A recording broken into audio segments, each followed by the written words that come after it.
Hey guys, it's Robert Gardner with the Robert Gardner Wellness Podcast. Today I feel very fortunate to have Kristen Van Nest on the program. She has a very diverse background, but I believe today we're primarily going to be discussing marketing, online business building, and writing ad copy, which is something that I am not great at, so like copywriting, but I'm very anxious to get into that conversation with her so she can go into greater detail. Thank you so much for tuning in to the podcast. And again, Kristen, can you introduce yourself? Can you also tell the audience where they can find you online? If you want them to follow you on LinkedIn or Instagram, please mention that. Cool. Hey, I'm Kristen. I am a freelance copywriter and digital marketing strategist. If you want to connect on LinkedIn. My background, I started in branding consulting for Profit Brand Strategy. They're a global branding consulting firm. Worked with them, then did a Fulbright scholarship in Luxembourg on nation branding, so how nations brand themselves to attract business, politics, and tourist income. And then after the Fulbright, I moved back to New York and I love writing. So I was working as a writer and I was writing a lot of pieces on businesses like Refinery 29 and these companies that were using content to sell online products. So I started looking at that. Now that's called content marketing. Back then didn't exist yet. So there was just kind of like content meets commerce and people were just kind of like monitoring these companies that were doing that. Thrillist was another one. So I interviewed a bunch of the founders from there. Then I decided I wasn't done living abroad. So I moved to Shanghai, Shanghai, China. I didn't have a place to live, didn't speak Chinese, had never been to Asia, just kind of went over there, started working for the largest wine importer over there. And so I was working for them, traveled all over China and oversaw 14 offices across Greater China, the marketing strategy for the Australian and New Zealand wines and some American wines over there. And then I wanted to do more digital. And so I switched over and then I became global content marketing manager for Foreo, which is a health and beauty brand. They're sold in 5,000 Sephora's, Ultas globally. And they were looking to attract more traffic to their website. So they hired me. I launched their whole blog and I launched like their whole redoing their website. So that's kind of where like my skills in writing and my skills in branding kind of all came together, managing their digital strategy. And since then, I now live in Los Angeles and I'm full-time remote freelance digital marketing strategist and copywriter. So I specialize in helping small businesses who are going through high growth phases and really want to attract more business to their website and aren't really sure how to do that at a fast level, like a very quickly. So that's kind of my background. Nice. It was an amazing intro. I feel like I learned more just from listening to that. So, what do you want to discuss specifically that you think might be of interest to the audience? It sounds like you have a really wide experience and things that my followers, fans would be interested in. So, I'm anxious to see what you want to talk about. Yeah. So I was thinking maybe kind of like when you're a small business, how you have limited resources, kind of what are the ways that you attract business online and kind of get traffic to your website. I was thinking that might be a good relevant topic. Sure. Yeah, cool. So like, for example, your website is kind of like it's kind of like a central hub where all of your traffic should go. So if you think of like all of the marketing that you're doing, it's kind of like a spider web where you need all of that to come back to your website, because your website is where you describe what you are and who you are, how you're different, and how you offer services.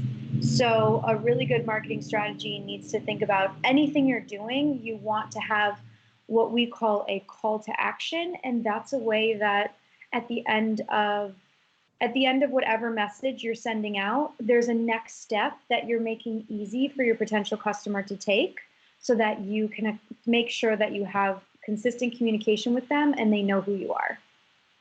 Yeah. Cool. So, for example, one very big important part of your website is there's one is capturing traffic. So when people come to your website, you want to make sure that they can that you have a pop-up that asks for their email. Now, I know that we are all very annoyed by these pop-ups. I get annoyed when I see them on people's websites. But I've heard horror stories where, companies have written like a blog post or something that went viral and they got, let's say, 10,000, 100,000, 10,000 views in a day, 100,000 views in a month, and they didn't have that pop-up. So they never got any of those email addresses. Yep. And so if you don't get someone's email address, how do you communicate with them again? And in marketing, Well, you need to be, but yep, go ahead. but people don't check email. That's what they keep telling me. They don't check email. So the funny thing is actually email is the most successful marketing channel, like more than Yep. social, more than like it's the highest conversion rate. And it seems outdated. When I first heard that, I was like, what are you talking about? Like, it's email. That's so old school, but it is actually the most successful way of communicating with people. So what we call it is when you first have someone sign up, it's called a drip campaign. And there should be a set of emails that go out in that first month to 2 months that they sign up where everyone's getting the same email. So like day one, it's like, hey, welcome, here's who we are. Day 3 might be like, oh, did you know that we actually offer this service?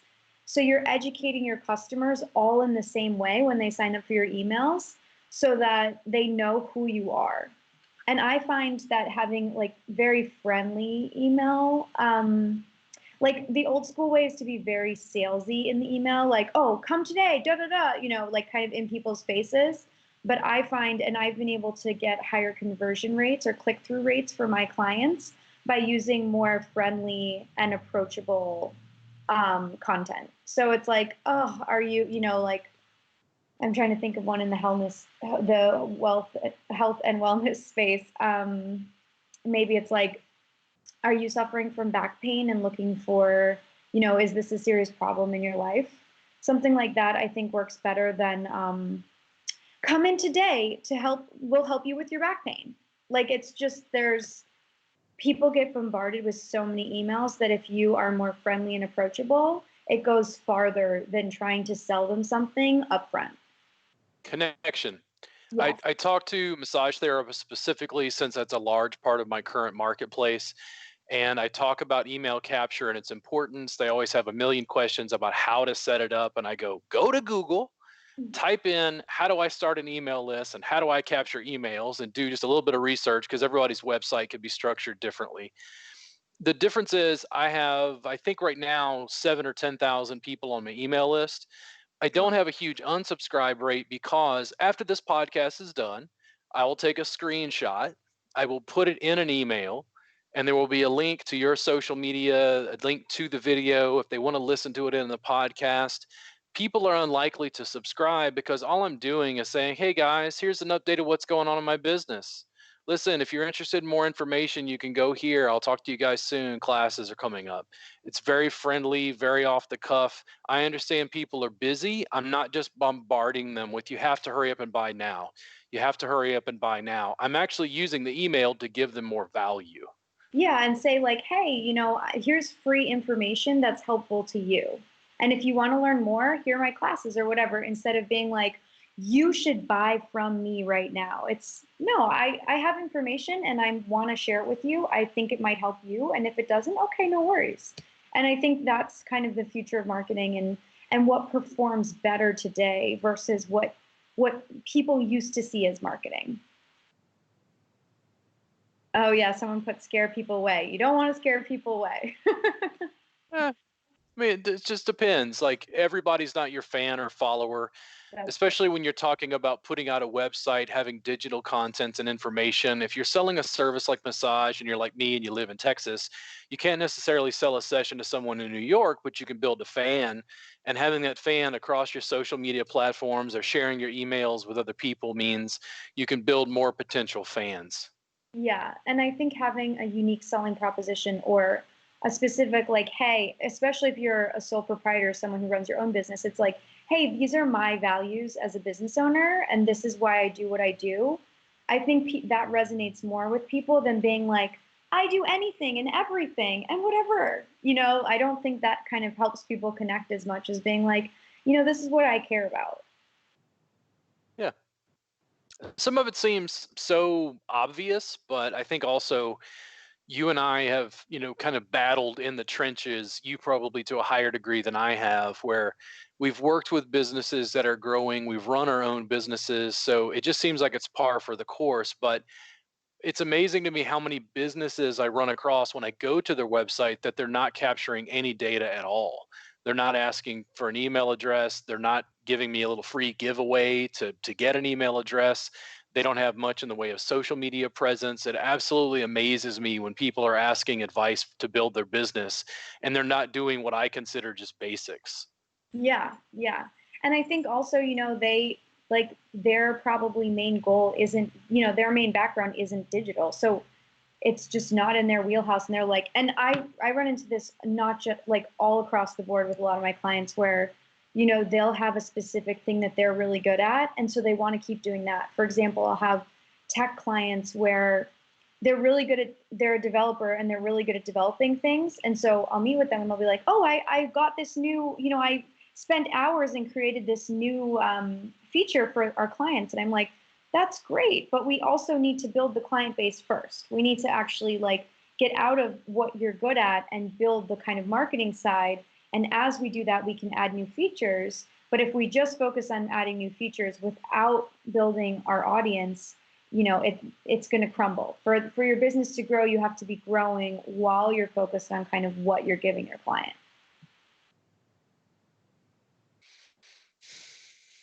Connection, building connections, fostering connections, and then deepening connections. Yes, exactly. Yeah. Yeah. I like that. Well, I think, and I don't know how it is with other businesses you've interacted with. Massage therapists are very heart centered.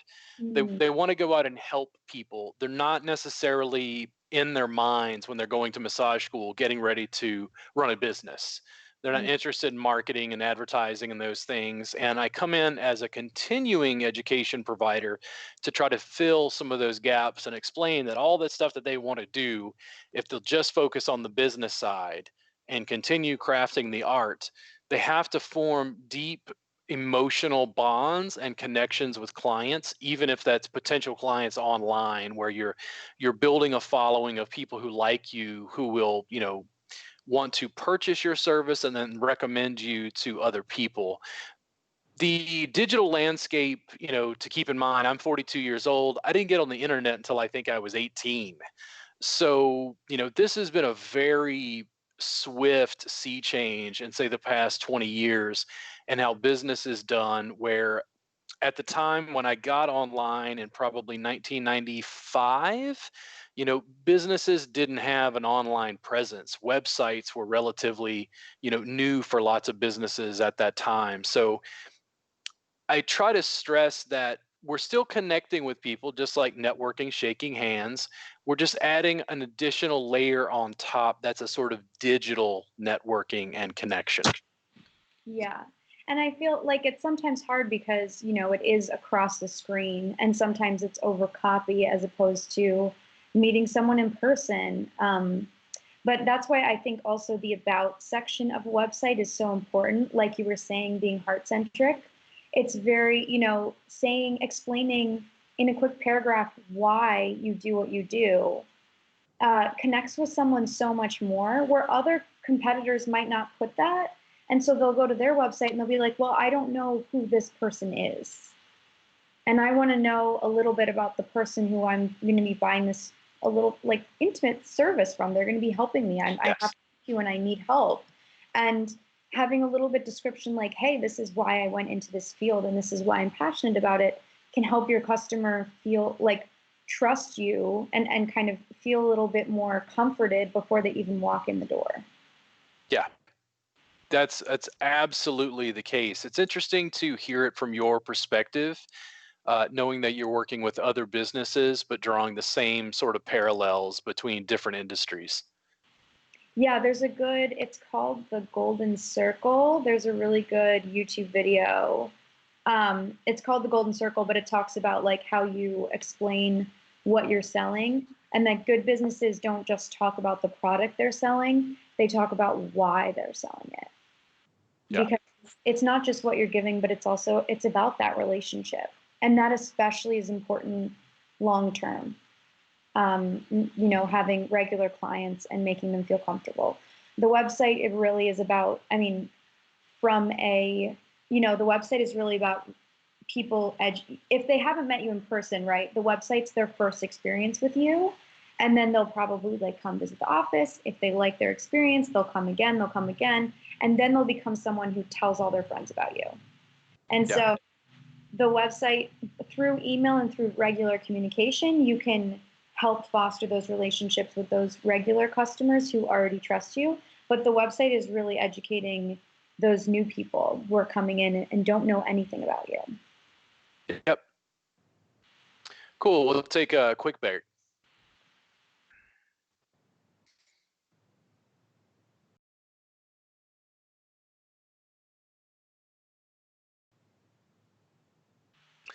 And guys, thank you for joining the Robert Gardner Wellness Podcast. I want you to know that we have a free trial subscription service for a month. You get 450 hours of access to my Vault curriculum, which is recordings of my classes, tutorials, education that I put together to help massage therapists thrive.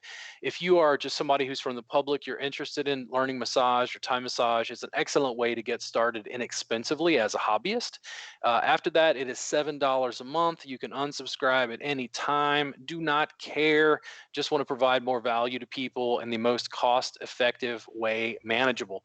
In addition, if you're looking for workbooks or DVDs, if you go to robertgardnerwellness.com, in the store, both of those are available, both the Vault and the DVDs. Thank you so much for following the Robert Gardner Wellness Podcast. Hey y'all, it's Trent Knox, podcast producer for the Robert Gardner Wellness Podcast. Thank you guys very much for tuning in on all of the platforms: Facebook, Twitch, YouTube, Mixer, DLive, VK, Africa TV, Vaughn Live, Periscope, and Facebook, especially our Facebook audience. Thank you very much. We've added a couple different new features to the live stream and the podcast. If you can see now on the mainstream, you can see that we are offering the ability for you to interact and be a part of the community by showing that you support the podcast by following. So follow us on Facebook and subscribe on YouTube. Thank you very much. Back to Kristen and Robert in the studio. And Kristen, can you introduce yourself again quickly and tell them where they can find you, where they'd like them to follow you on social media? Hey, yeah, I'm Kristen Van Nest, and you can find me on LinkedIn. Just look up my name, Kristen, Kristen, Van Nest, VAN like a van, NEST like a bird's nest. Pretty simple. Add me on there, and if you have any questions or are looking for someone to help you grow your business, I love helping small businesses grow. This is what I do every day. I help them grow online, so definitely reach out to me there. And just for a little on my background, started in branding consulting in New York, did a Fulbright in Luxembourg where I researched nation branding, so how nations brand themselves. Moved back to New York, was a writer there, did a lot of digital marketing strategy, writing, and kind of like studying what was going on in the market. Then moved to China and worked in marketing in China, worked as a brand manager at a wine importer, and then as global content marketing manager for Foreo, which is a beauty brand. And now I work full-time as a freelancer.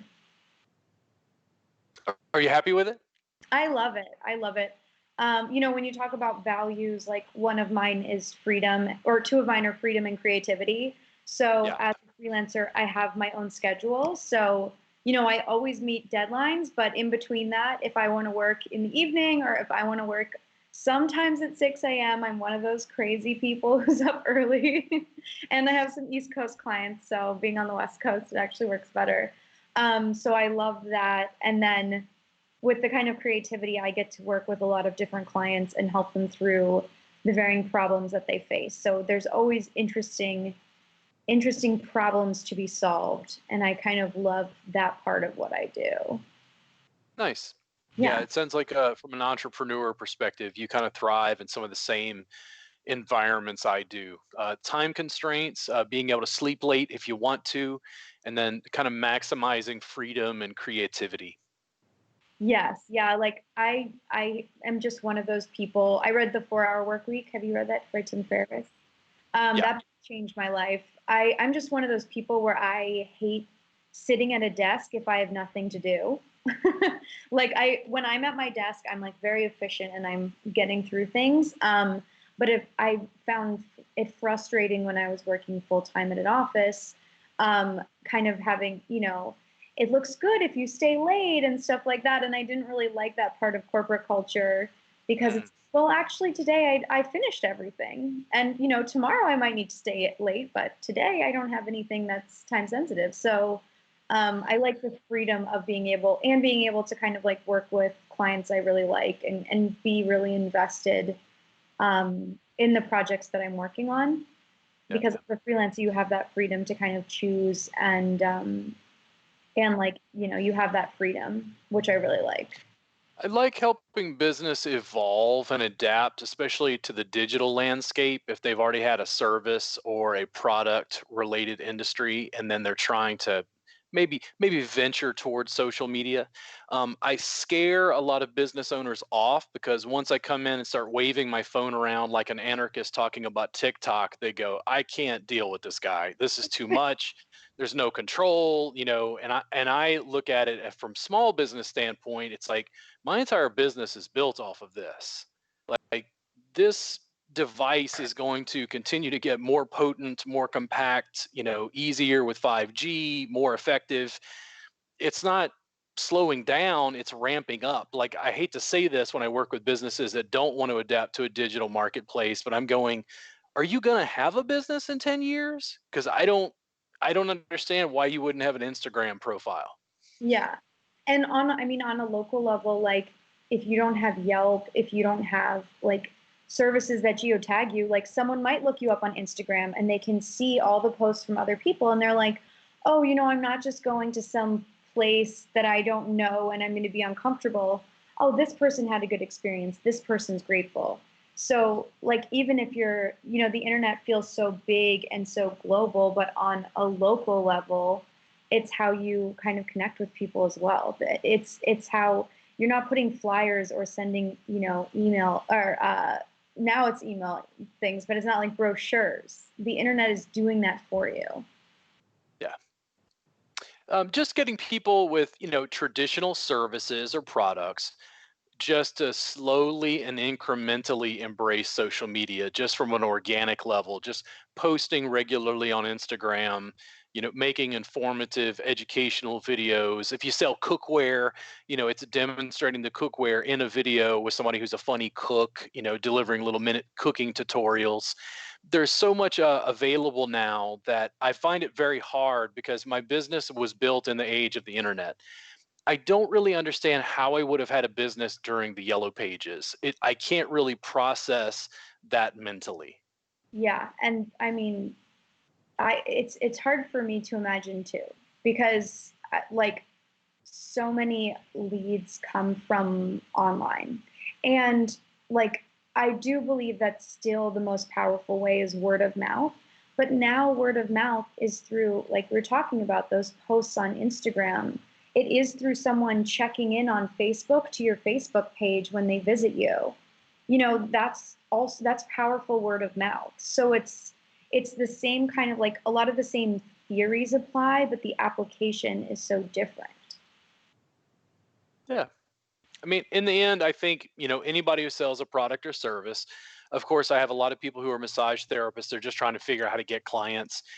I find that sometimes, to me, it seems so easy to just be honest, be authentic, be yourself, take out a phone, make a quick video, educate people about who you are.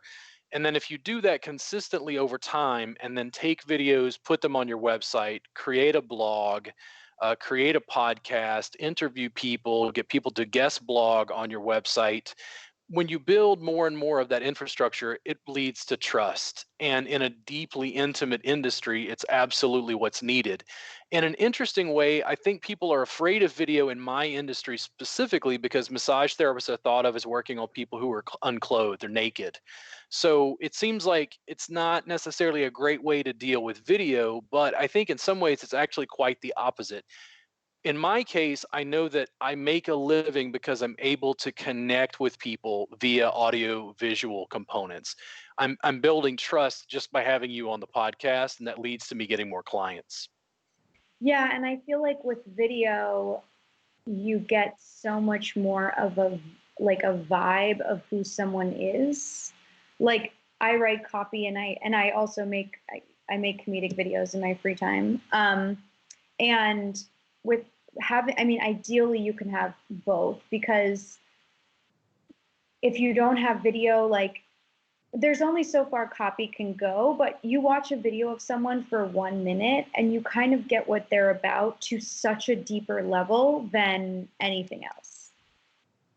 Because you hear them, you hear what they're saying, you see how they say it. There's like so much of how we communicate that's not just through words. So I think video is like a huge, if you can have it, and especially through like Instagram and other ways that are a little bit more personal, it's good to have those kind of like extra features. Yeah. Consistently, I don't even worry about like if it's LinkedIn or Snapchat or what platform it is. I just use the platforms, see how other people are using the platforms, and continue to try to make some form of video content that feels real, that allows me to connect with you, Kristen, so that, you know, when you come to Texas, you decide to come in and get a session. For me, it's hard to quantify making videos regularly on Instagram, and then, you know, 2 years later you happen to be in Texas and I get a client.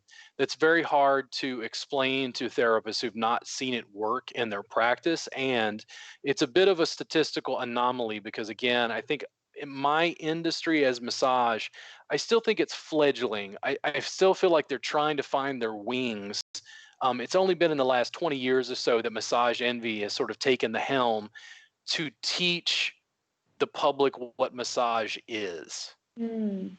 Yeah, and I feel like there's a resistance. It's like, oh, well, no, I'll just go to networking events. I'll meet people in person.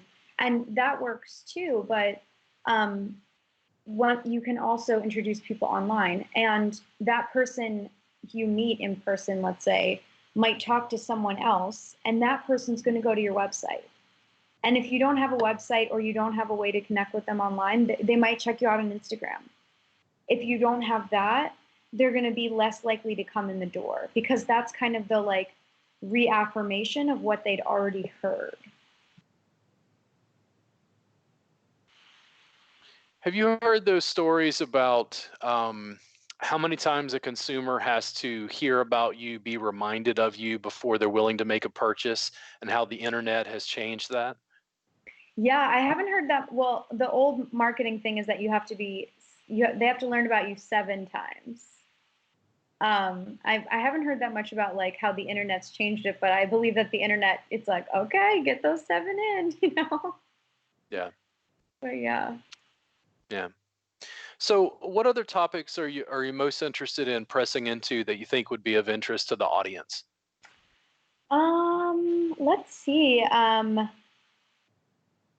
think other areas, yeah, I think when you're creating your brand as a sole proprietor, sometimes I work with companies because, especially when I'm establishing their about page, which I was talking about earlier, I think if it's your own business where your face is on it, it's a little bit different of a branding strategy than if you're just selling a specific product. So oftentimes what I advise people is it's not just about, like I tell people to make lists. They make a list of what they're passionate about, what do they like, what are their values, and then what is the product that they sell. And then you should look at those 3 lists and kind of establish what is unique about you, and that's what your about page should be about. Because in other businesses, if you're just selling a product, it's still important like who the founder is and what they're like. And we've seen plenty of examples of that, maybe Uber and WeWork being disaster stories. But you know, if it's your business and you're selling something that you're providing, I think it needs to be more about your values and who you are, because that's part of what you're selling. And once people understand that, they'll connect with that. And like you were saying, like, not everyone may connect with your specific values, but it's better if some people connect with your values than no one connecting with what you're about. And I think that's like oftentimes, especially like more people with more experience in sales, they're like, no, we just have to sell to as many people as possible. And it's like, okay, well, one, if you're selling to too many people, you usually have to lower your prices. And that's not a good situation that any business wants to be in. Two, like how do you establish regular customers? How do you establish like kind of more committed people? And so sometimes I'll get resistance when I'm kind of helping people be more specific about what they're selling because they're scared that they're going to lose business, but it's really going to help them gain business. Ooh, real challenging. I think for at least within my industry as an educator in the massage industry, when I talk to students, I often get the sense that they're fighting poverty and they're just trying to survive. So sometimes it's very difficult for them to make decisions that I think would allow them to thrive because they're just focused on survival. We'll take a quick break. Hold that thought.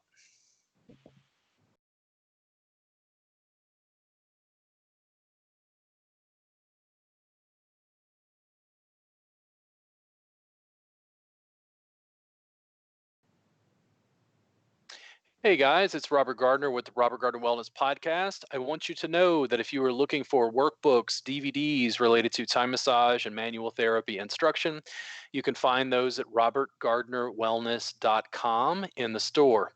In addition, we have a free trial subscription service I'd love to have you be a part of. You get access to a private Facebook group to ask me questions. Think of it as an online apprenticeship. I'm going to work with you step by step to help build your practice. We're going to work with you on a table, eventually build you up to working on a mat, deeper compressions, helping people in chronic pain. It is $7 a month, but free for your first month. Go ahead and check it out. Again, you can subscribe and unsubscribe at any time at robertgardnerwellness.com in the store.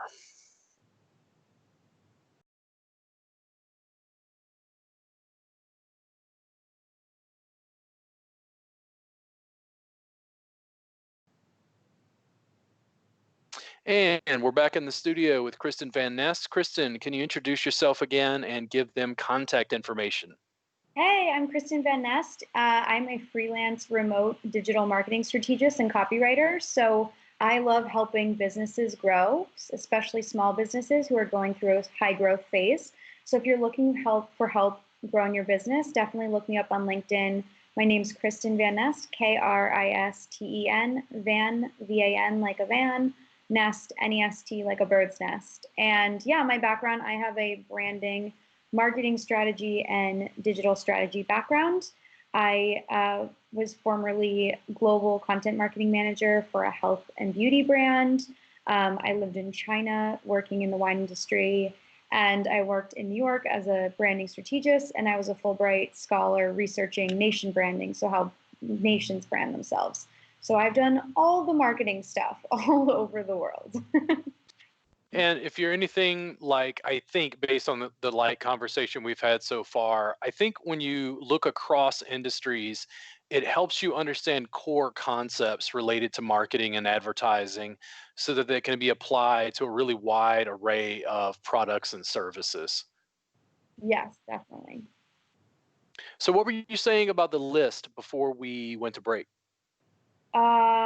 Okay. So when you're branding your business, if you're selling a service that you're offering, it's not just about what the product is that you're selling. It's also important to think about what your values are as a person, as well as what you enjoy. because it's your business. So long term, you're going to gravitate towards things that you enjoy, and you're going to gravitate towards people who are similar and have the same things that they enjoy, and you're as well as have the same values. So when you're writing the about section of your website, or describing to someone that you meet why you went into massage therapy or whatever your business is, it's important, especially when your face is on your brand, to kind of highlight those pieces of why you do it.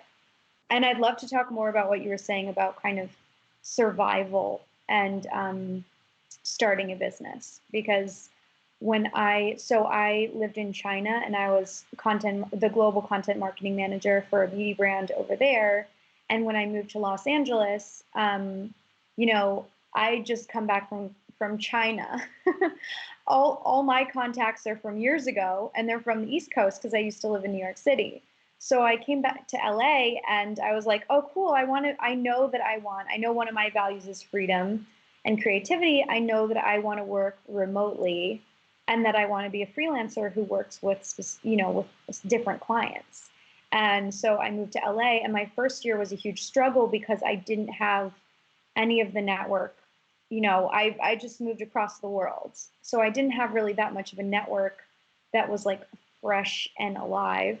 And like when you first start a business, like you were saying, there's that kind of fear of failure. And so when you're leading and when you're talking to people from a place of fear, you might know everything technical about what you're doing, but then it's like, oh, sell yourself. And you're like, I guess I'm good at it. And it's like, no, you're really good at it. But if you come off with that kind of confidence, people, if you don't trust yourself, why should they trust you? So In classes, I got to this point where I realized, even though I was teaching massage therapists a little bit of business and some, theory and then application of bodywork and massage technique to help their clients, I realized that the fundamental business piece was I got to the point where I was trying to teach them self-esteem. Because if they didn't believe in what they were doing, they couldn't go out and sell themselves. It's a very intimate service. And I still haven't cracked that completely as to how to, take the therapist and build them up so they actually believe in themselves. yeah. So for me, a big game changer was reading The Artist's Way, which is it's a book for creatives. But the book is, if you're running your own business and you're an entrepreneur, you kind of are a creative, because you don't have the regular structure of like a 9-to-5 job with guaranteed salary. You're creating your own. So that's a huge thing. And so for that, it's by Julia Cameron. And one of the processes in the book is to just write 3 pages every morning. And right now I only write 10 pages every morning, but it's just kind of to like clear the like anxiety and gook out of your mind where you're like, oh, like I'm kind of worried about this client, or like I'm stressed about this specific thing I have to do. And like all of that stress just stays tied up in your mind and gets tighter and tighter, and it doesn't help you perform better. It hurts your performance. So for me, that book was a big game changer because it kind of taught me to be like, okay, trust that I know what I'm doing. And, today I might not have enough clients or the right clients, or I might be frustrated where I am.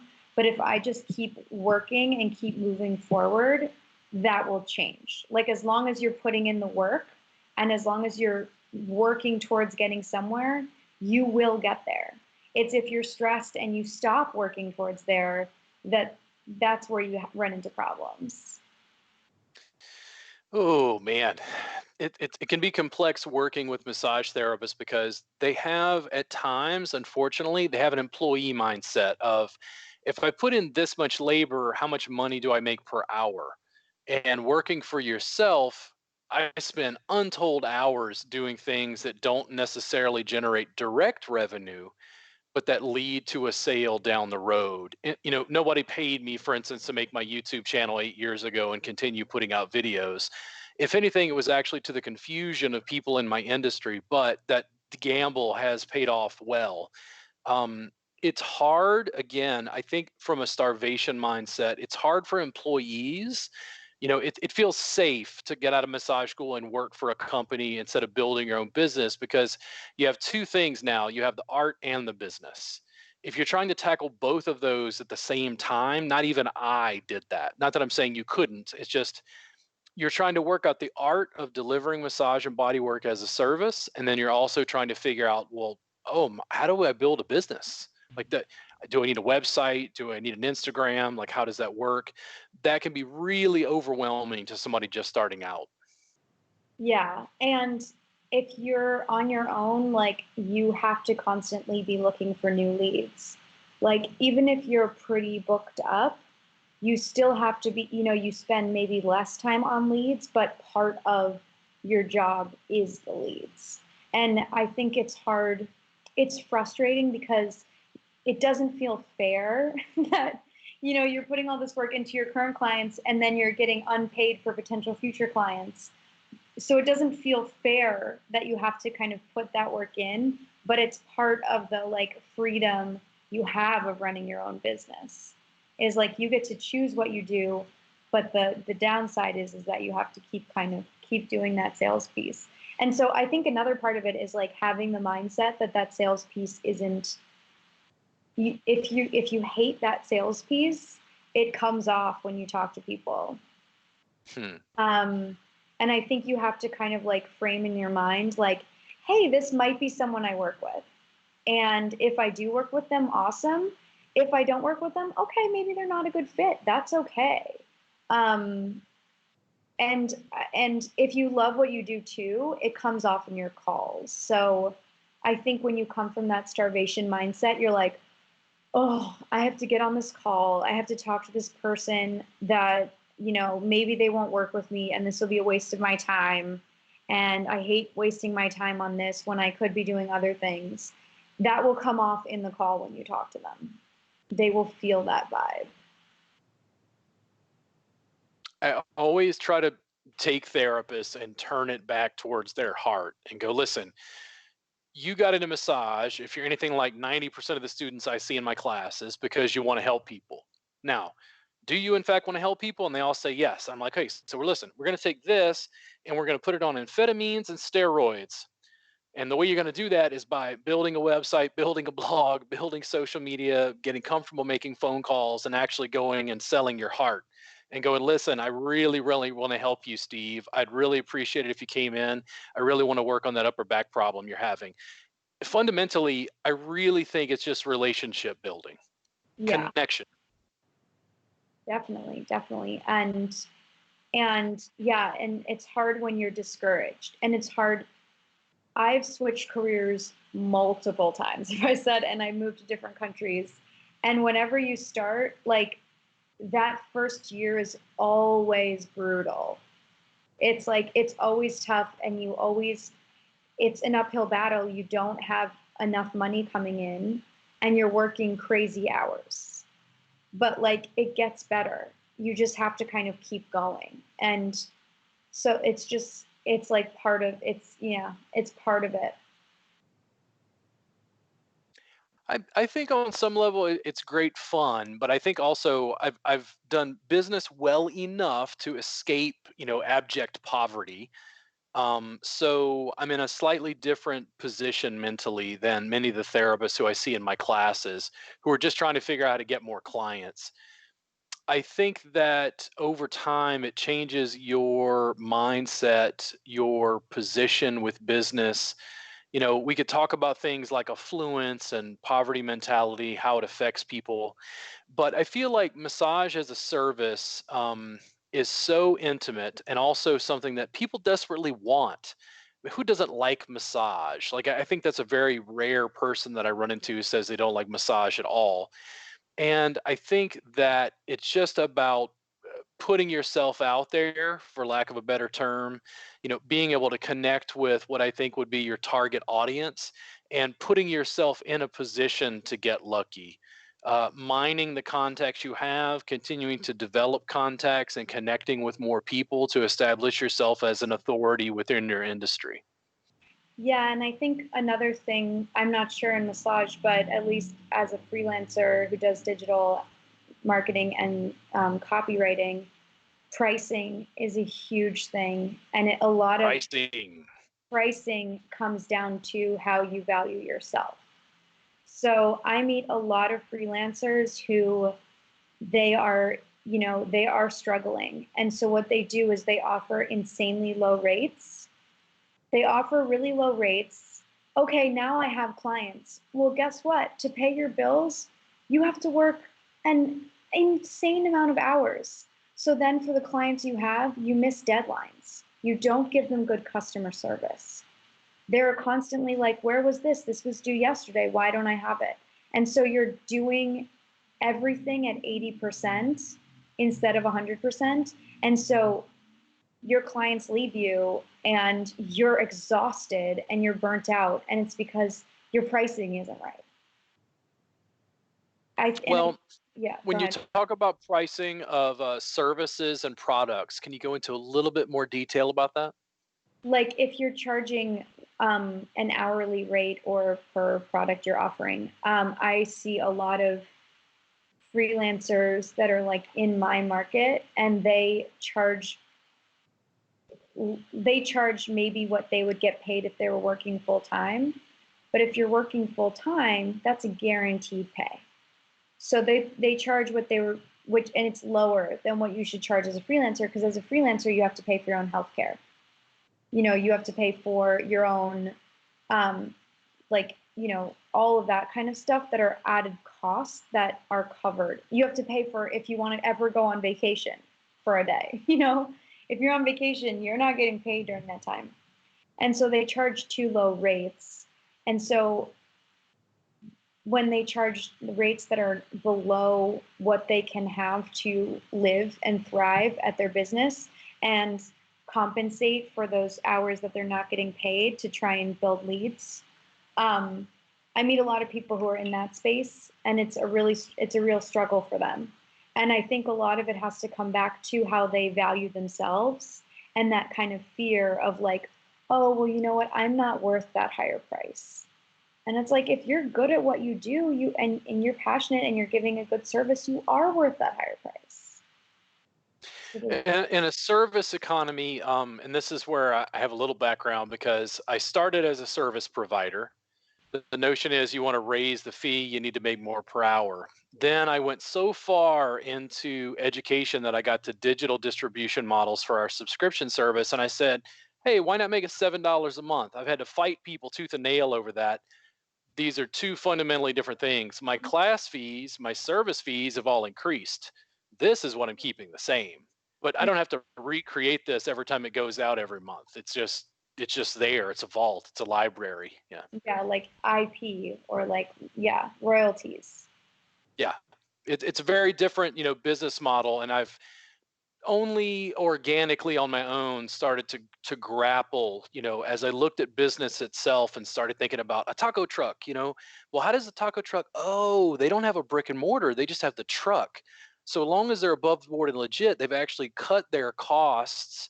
They can actually do things a restaurant can't do because they're mobile. You start to look at business on a different level and then go, wow, I wonder what the profit margin is on their tacos, like based on their ingredients and the cook and, all those factors. You started to extrapolate out into other industries and look at other industries for how they were marketing, branding, delivering products and services. Yeah. Well, let's take a quick break.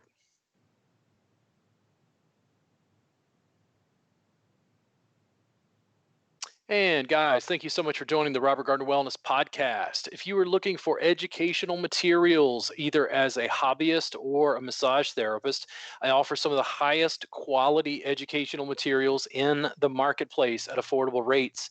My desperate desire is to reach out globally to a marketplace, help people with pain relief and education in massage and body work.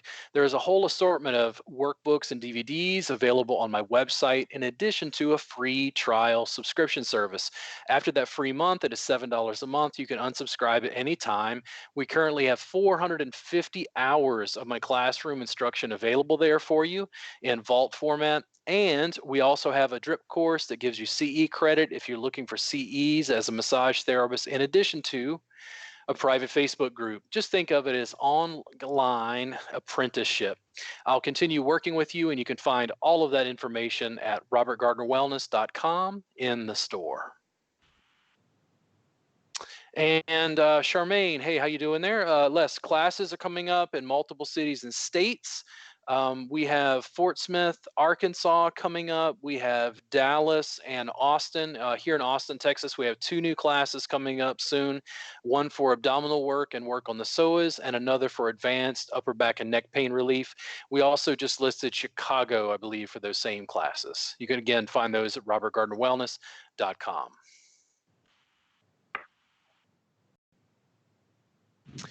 And we are back. Can you introduce yourself, Kristen, again, just real quick, and give us some information where they can contact you online?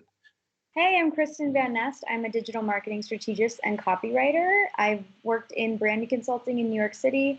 I worked as global content marketing manager for a health brand, and I worked in China as a brand manager. So if you want to connect, I love helping small businesses grow quickly, especially online. So you can look me up and add me on LinkedIn. My LinkedIn is just my name, Kristen Van Nest, Kristen, space VIN like a van, nest, NEST, like a bird's nest. So, Kristen, before we went to break, I was talking about looking at various industries. So I think you worked in some health and, or was it beauty related products at one point? Yeah, health and beauty and wine are very fragmented businesses in that it's very distribution based, and how do I explain it? There's lots of small brands. Yeah. Well, it's not like consumer products or pharma or some of those other industries where there are these huge brands that kind of dominate things. So there's kind of a different approach there. We were also talking, you were mentioning about how like the taco truck and not having, having to pay for a restaurant and stuff like that. At least in my space, which is copywriting and digital marketing strategy, you're seeing a lot of that. So I work remotely as a freelancer. I don't have an office, right? So like I don't have to pay for an office space. A lot of my clients, they have worked with agencies, and agencies have to have offices. They use a more traditional, or not anymore, but they use a more traditional approach. They insist that any copywriters they have work in an office. And so those costs are then transferred to their clients. And so they have to charge higher costs. So in the agency industry, you hear a lot about these agencies going under. And I mean, a lot of the issue is that companies don't want to pay for those, Don Draper offices and all the costs that come with these bigger agencies. And so you're watching evolution as the internet and how things work right now. We can have a conversation like this. We don't need to be in an office together. And so there's ways, like you were saying with the taco truck, that you can think about cutting costs while still offering a great product. Thinking outside the box, I mean, again, massage is a relatively, I think, new industry. I think of it as within the last, 30 to 40 years, coming to predominance in the United States. I don't even have any idea what it's doing globally. So I'm always looking for angles. I know as an educator, getting into digital education was a huge thing for me. It completely shifted my perspective on business. What have you seen between the cosmetic and the wine industry from China? Did you notice anything going from industry to industry, like differences between those two? Well, in the wine industry, it's because you have restaurants. So you're selling online, but you're also building a reputation in person in a way. So like someone who goes to a Michelin star restaurant, they look at the wine list, and that kind of determines some of the wines they're willing to pay more for. Also in the wine industry, you have what's called, and in other industries, but especially in kind of fragmented industries, you have what's called hero products. So you might have one product that you sell the most of. It's your mass product. You sell a huge quantity of it, but your margins are really low. And then you might have more premium products, like in wine, it's the wines that are winning awards. The margin is significantly higher on those products, but you're not selling a lot of them.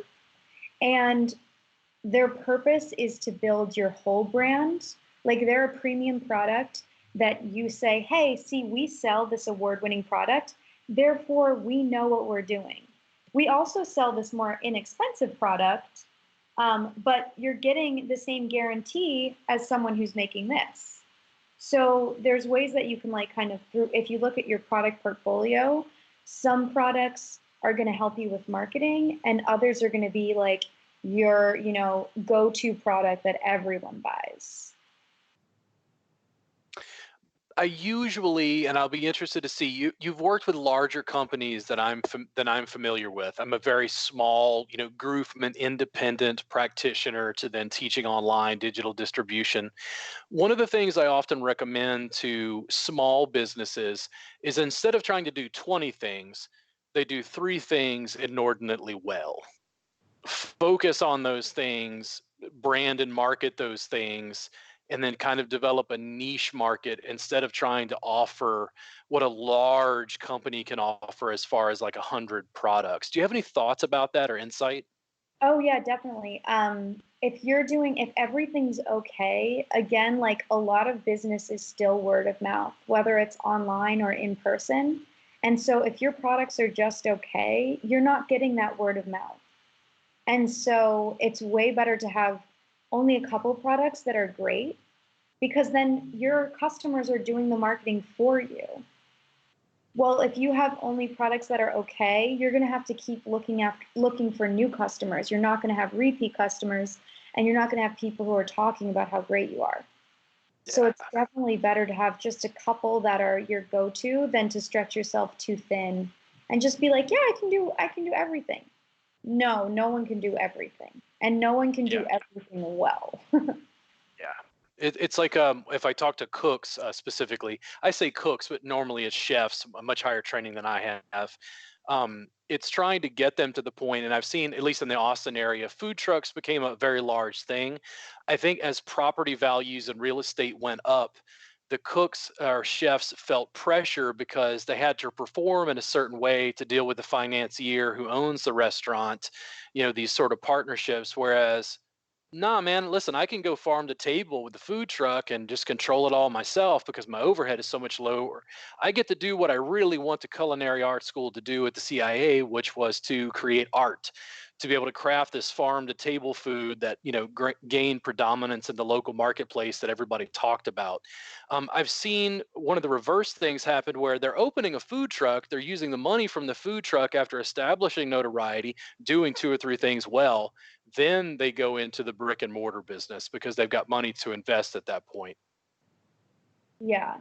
And then like a lot of restaurants where they start to fail is they're like, oh, we're doing great, we'll open like 20 restaurants right away. And it's like, well, then the person who founded it can't have the hands-on, can't train people, can't watch quality control. And so they might have been great, but now they're spread too thin and they cannot control the quality and guarantee it. And then they start getting the bad reviews and their restaurants aren't doing as well. And they don't have people come in, they're like, oh, great, I love this chef. They open near me, they go in, they're like, oh, this is really soggy or this wasn't cooked enough. I'm not coming back here. Hard pass. You know what I mean? So it's like, yeah.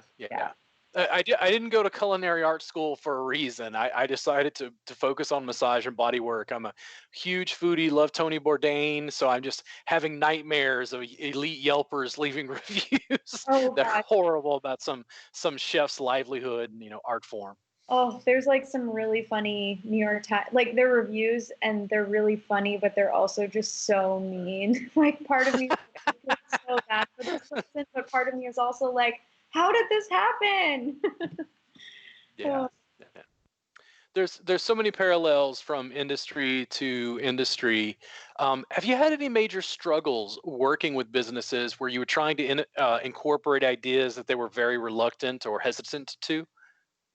Yeah, I'd say this is sometimes I choose not to work with clients if this happens. It happens very rarely, but it's about my values, and I'll try and give them advice, and then whatever it is I've done won't be used or whatever, and that gets very frustrating. And it's sad for me because I want them to succeed, and it's really sad working with a company that's not succeeding, especially when you're like, this product is great, or, these employees are great, or, you really believe in aspects of what they're doing, but there's an inability to kind of like open up and adapt to the market. And so it's at the top where there's kind of like, they're not willing to move in the direction they need to move.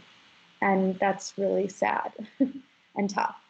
Ooh, yeah, I encounter it, and I feel like slowly I feel like I'm edging towards some sort of being a consultant for people, especially within the massage and bodywork related industry.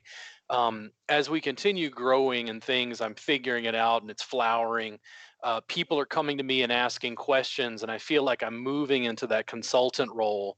And there's so many people that I see where I can give them on no budget. Like they come to me and say, I've got $10,000 in ad budget. I'm like, boring.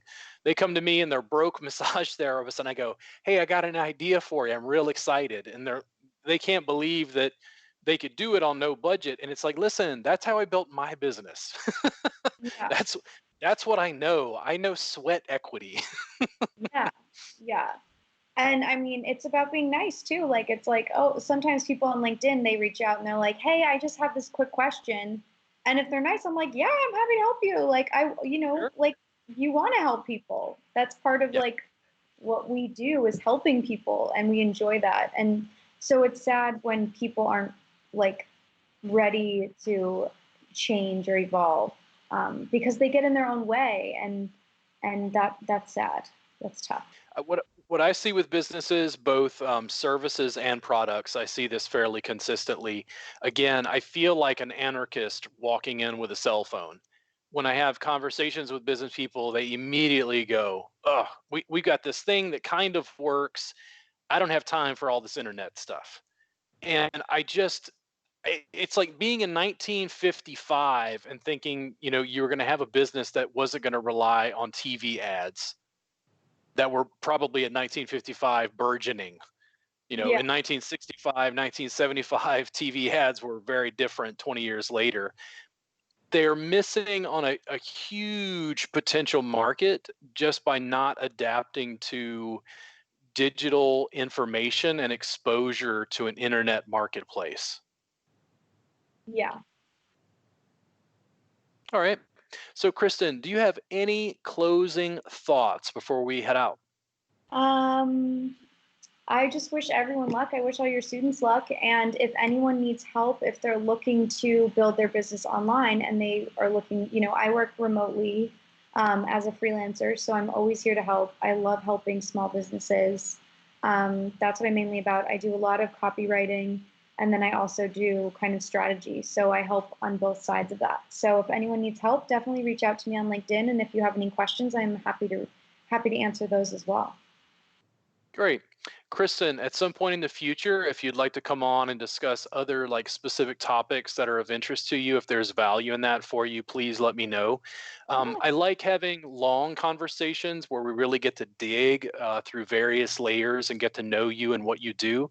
I think providing business and marketing information from other industries is really important for massage therapists to understand the overall business picture. So I really thank you for coming on the program. And if there's anything I can do for you, please let me know. Thank you guys for tuning in to our podcast, and I really appreciate all of your time and attention. Thank you.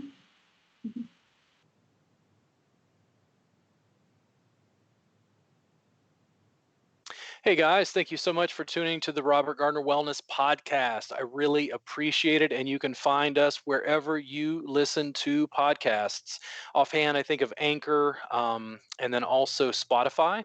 But you can check us out also if you want the video recordings of these on YouTube, should be easily found, or on my Facebook business page.